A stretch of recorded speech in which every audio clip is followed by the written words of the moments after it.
All இப்போ தான் நமக்கு வின்டர் முடிஞ்சு சம்மர் வந்துட்டு கொஞ்சம் கொஞ்சமாக வந்துட்டுருக்கு. அதுக்குள்ளேயுமே எனக்கு பாடி ஓவர் ஹீட் ஆயிடுச்சு. இப்படி பாடி ஹீட் ஆனதுலேருந்து எனக்கு கண்ணெல்லாம் பொங்க ஆரம்பிச்சிருச்சு. மார்னிங் எந்திரிக்கும் போதே கண்ணெல்லாம் ஒட்டிக்குது. அந்த ஒயிட்டாக வருமே அந்த மாதிரி. ஒரு கத்தாழையை ஃப்ரெஷ்ஷாக கட் பண்ணிட்டு வந்து அதை நல்லா வாஷ் பண்ணி வச்சுக்கலாம். இப்போ ஒரு அகல் விளக்கில் கொஞ்சமாக விளக்கெண்ணெய் போட்டுட்டு அதை பற்ற வச்சுட்டு இந்த மாதிரி கத்தாழையை திருப்பி பிடிச்சிங்க அப்படின்னா நமக்கு காஜல் வந்துட்டு ரெடி ஆயிரும். இந்த காஜல் நல்லா ஜெட் பிளாக்காகவும் நம்ம கண்ணுக்கு குளிர்ச்சியும் கொடுக்கும். ஏன்னா நம்ம இதை கத்தாழையும் விளக்கெண்ணையும் வச்சு தான் செஞ்சுருக்கோம். சிலரில் கொஞ்சமாக விளக்கெண்ணையை தொட்டுட்டு அதை அப்படியே இந்த காஜலில் தேய்ச்சி எடுத்தோன்னா நமக்கு காஜல் நல்லா சாஃப்டாக வரும்.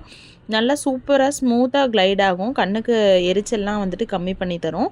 எங்கள் வீட்டில் குட்டீஸ்லாம் பிறந்ததுமே அந்த ஃபஸ்ட்டு மை வைக்கிற ஃபங்க்ஷனுக்கு இந்த மாதிரி தான் கத்தாழையில் தான் செஞ்சு போட்டு விடுவாங்க. நேச்சுரலாக ஐப்ரோஸ்க்கு கண்ணுக்கெல்லாம் இது நம்ம ஐப்ரோஸ்க்கு கூட யூஸ் பண்ணலாம். நல்லா டார்க்காக வளரும். இந்த வீடியோ யூஸ்ஃபுல்லாக இருக்கும்னு நினைக்கிறேன். இதே மாதிரி நிறைய வீடியோஸ் பார்க்க நம்ம சேனலை சப்ஸ்கிரைப் பண்ணிக்கோங்க. பாய்.